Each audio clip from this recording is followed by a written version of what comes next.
ಪ್ರತೀಕ ಮತ್ತು ಸರಳ ಸಕಾರ ಮೂರ್ತಿಯಾದ ಭಾರತದ ಹೆಮ್ಮೆಯ ರಾಷ್ಟ್ರಪತಿ ಶ್ರೀಮತಿ ದ್ರೌಪದಿ ಮುರ್ಮು ಇವರಿಗೆ ಜನ್ಮದಿನದ ಹಾರ್ದಿಕ ಶುಭಾಶಯಗಳು. ಇಡೀ ವಿಶ್ವಕ್ಕೆ ಮಾದರಿ ರಾಷ್ಟ್ರಪತಿ ಎನಿಸಿದ, ಸದಾ ಮಹಿಳೆ ಎಲ್ಲಾ ರಂಗಗಳಲ್ಲೂ ಮುಂದಿಡಬೇಕು ಎಂಬ ಆಸೆ ಹೊತ್ತಿರುವ, ದೇಶದ ಅಭಿವೃದ್ಧಿಯ ಉದಾತ್ತ ಚಿಂತನೆಗಳನ್ನು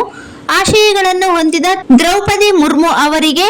ದೇವರು ಆಯುಷ್ ಆರೋಗ್ಯ ನೀಡಲಿ ಎಂದು ಆಶಿಸುವ ಮತ್ತು ಶುಭ ಕೋರುವವರು ಶ್ರೀಮತಿ ಡಾಕ್ಟರ್ ಶಾಂತಾ ಕುಲಕರ್ಣಿ, ವಸಂತರಾಜ್ ಉದ್ರಾಲ, ಕಲ್ಯಾಣ ಕರ್ನಾಟಕ ಸಂಘರ್ಷ ಸಮಿತಿ ರಾಜ್ಯ ಮಹಿಳಾ ವಿಭಾಗದ ಅಧ್ಯಕ್ಷರು, ಕೆಡಿಬಿ ಮಾಜಿ ಸದಸ್ಯರು, ಭಾರತೀಯ ಜನತಾ ಪಕ್ಷದ ಹಿಂದುಳಿದ ವರ್ಗದ ಮಹಿಳಾ ಮುಖಂಡರು, ಅನ್ನಪೂರ್ಣೇಶ್ವರಿ ನಿತ್ಯ ದಾಸೋಹ ಟ್ರಸ್ಟ್ನ ಸಂಸ್ಥಾಪಕ ಅಧ್ಯಕ್ಷರು, ಜಿಲ್ಲಾ ಕನ್ನಡ ಕ್ರಿಯಾ ಸಮಿತಿ ಉಪಾಧ್ಯಕ್ಷರು ಮತ್ತು ಜಿಲ್ಲಾ ಕನ್ನಡ ಸಾಹಿತ್ಯ ಪರಿಷತ್ ಹಿಂದುಳಿದ ವರ್ಗಗಳ ಪ್ರತಿನಿಧಿ ರಾಯಚೂರು.